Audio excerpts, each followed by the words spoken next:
What's going on, everybody? It's Pelfrey, and let's get the Red Sea Reefer 250 wet. Let's go ahead and fill it up with water.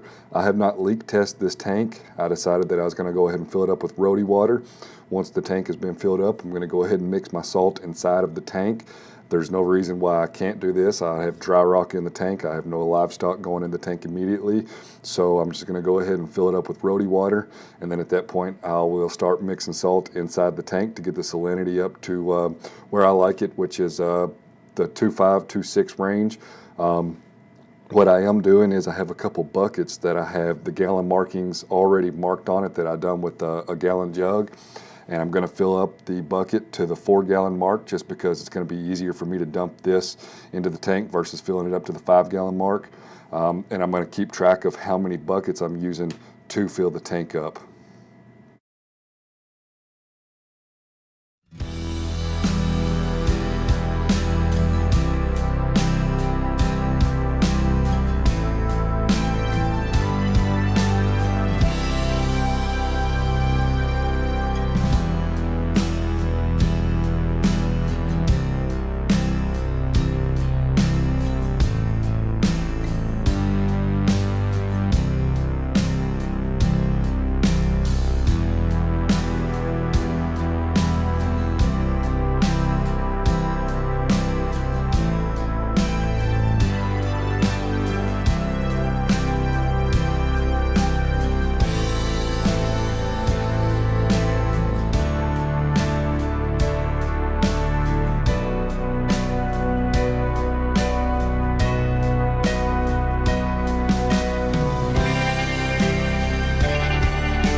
Well, I successfully got 28 gallons into the Reefer 250 last night.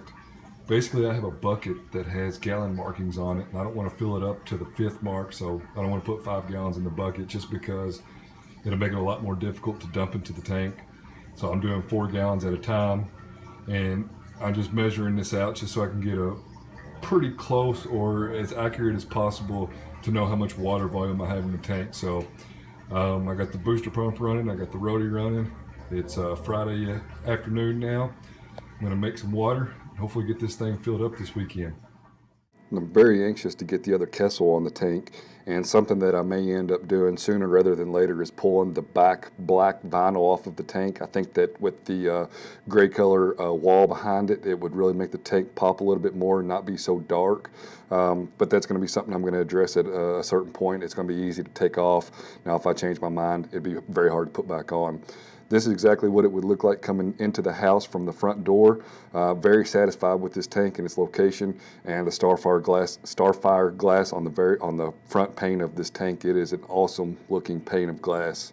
So I cannot wait to get some life in this tank and see all the true colors pop. All right, as you can see, we're to the point now where we have water in the tank.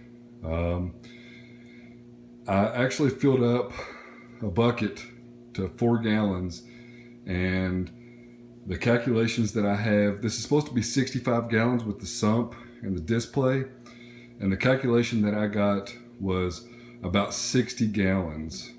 58 gallons I think is what it was. Now that is going to change whenever the pump turns on. I'm probably going to have to add some water. As you can see here, we're below the weir here, so you know I'm going to have to add some water definitely to the system. And then we're definitely above that float switch that's back there for the Red Sea Auto top off. So I haven't turned the pump on yet. I'm gonna wait until I can figure out how I'm going to brace this. And we're live. The tank is running. We got the heaters going. We got the return pumps going. I got the 2 Sun 800 gallon per hour pumps going. I got those off eBay, by the way, $13 for both of them shipped. It's not the pumps that I'm going to be going with. I'll address that later on down the road, but for now, I went ahead and picked them up. Like I said, $13 for both of them. They actually push water really good. So, you know, you can never have too many pumps on hand in case one goes out, in case you need to make some salt water, yada, yada, yada. But anyway, we're live, we're running. Pretty excited. I'll show you the weir back here. The water level, this is the emergency drain right here, and the water level's a little bit lower than what I want, so I'm going to end up adjusting the gate valve on the primary drain, this drain here, shortly, just to raise it up to get it close to the top here. But overall, we're good. No noise. Even at this level, I can hear some water falling over the weir into the overflow box, but it's very, very faint. And you can probably hear it there. I was quiet for a second, but I do have one Kessil mounted on the tank. I hate this gooseneck. I had this gooseneck on my 20 gallon.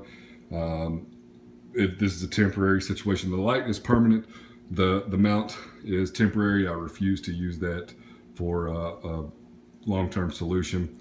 So down in the sump area, I got the controller mounted. Let me move my finger. The controller mounted for the return pump. This is a DC return pump, and what's cool about it is it comes, it's hard for me to do it one-handed, but it comes completely off this mount. A couple reasons why I went with this pump. It actually comes with a float switch, so I can put a float switch in the display, and if that float switch is ever activated, it shuts the pump off. But this pump is Apex ready out of the box, so that's one of the reasons why I went with this. I was going to go with the Vectra M1, but this one's like $60, $70 cheaper, and it's Apex ready out of the box.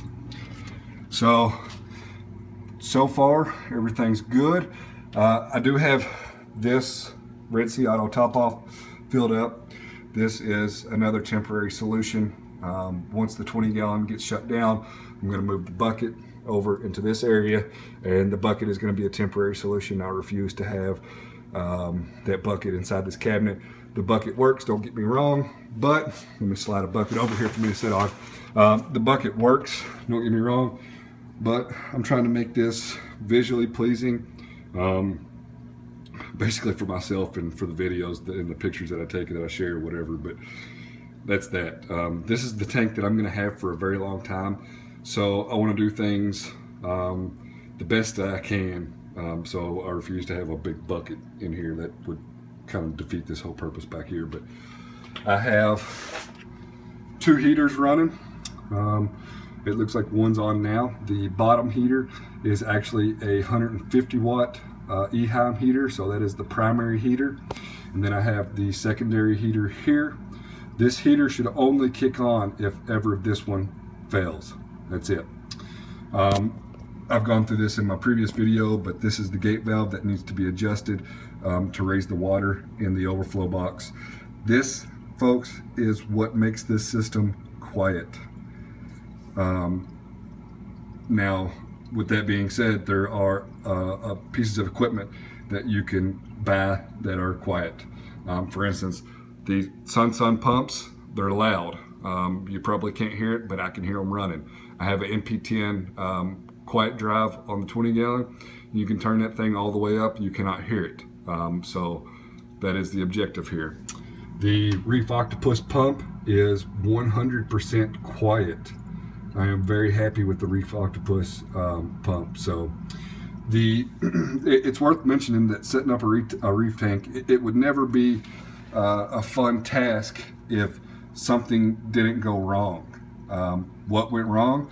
Well, basically, I glued all of the fittings together last night at about 9 p.m. So they had a good 14-15 hours to cure.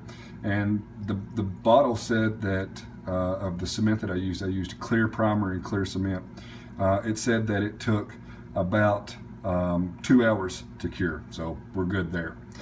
What I failed to do was tighten the bulkhead here. So you guessed it, whenever I turned the pump on, water went everywhere, basically. It wasn't a substantial amount of water. It was nothing to be concerned about. It wasn't enough water for me to drain the sump to dry everything out. It was basically, I saw it start coming out of the pump, I killed it. Whenever I turn this pump on, I do have it on the second to lowest setting. This is a DC pump, so I have the ability to turn it up and down, so I have it on the second setting. But whenever I first turned it on, of course, it went to max, so it went to number 5, which is another reason why this thing exploded. But that's neither here nor there. Anyway, we're running. I did notice in the filter sock tray, this one is the primary. Of course, this one down here, if I can point correctly, is the secondary. And basically the primary takes the full load of the water. There's very little water that actually comes down here to the secondary. So, yeah, I mean, we're on our way. I got to get the water heated up. I'm still adding salt. I got to get the salinity up to par. When it's all said and done here, there's about an estimate. I had an accurate number as far as how much water was in the display or in the system, and it was 58 gallons. So I would say that at this point there's probably 60 to 62 gallons in here, which is awesome. Red Sea advertises this as a 65 gallon setup, 54 gallons, 11 gallons. So yeah, that's 65. And you know, even with this rock work, I'm still right at about that volume. Another thing you're probably going to notice here is bare bottom. I am running this tank bare bottom. This very well may change at some point, but it's a whole lot easier to run it bare bottom now than decide that I want to change and run bare bottom later after I've got sand in here.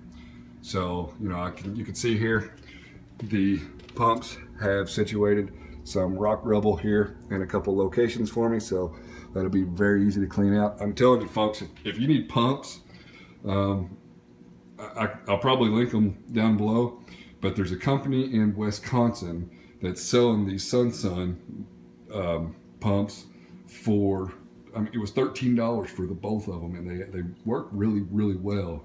This is not going to be my end-all be-all as far as pumps are concerned, but if you're on a budget, if you need to mix salt water, if your pump goes bad, if you just want to have a spare, I'd definitely check them out. They're pretty nice pumps for $13. The bad thing about them is, of course, there has to be a negative to it, but the bad thing about it is the power cord's really short. So unfortunately, I have the danger zone back here. There's a surge protector that's not quite long enough, and that's what they're plugged into. But overall, they're in good shape. This is where I had the water filled last night, so hopefully that goes away. But yep, so far so good. I appreciate you watching up to this point. I've got a lot of comments on the videos that I put out on this tank. And I just want to say thank you for everyone that's left a comment.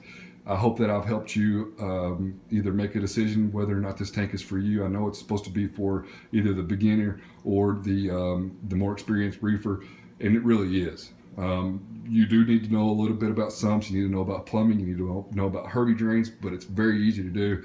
And the plumbing video that I put up, I've got a pretty good response on it. And, you know, I'm going to continue putting out videos. And I just want to give a disclaimer here that my way, and I will never force this down somebody's throat, but my way is not the end all be all. The way that I choose to do things is based on a lot of research that I've done and what will work best for me. So by no means am I trying to cram or shove anything down your throat, but I just want to take a moment to address that. So stay tuned. There's a lot more content on this tank coming up, and be sure to click the button to get the post notifications. Like, comment, and subscribe. We'll see you on the next one.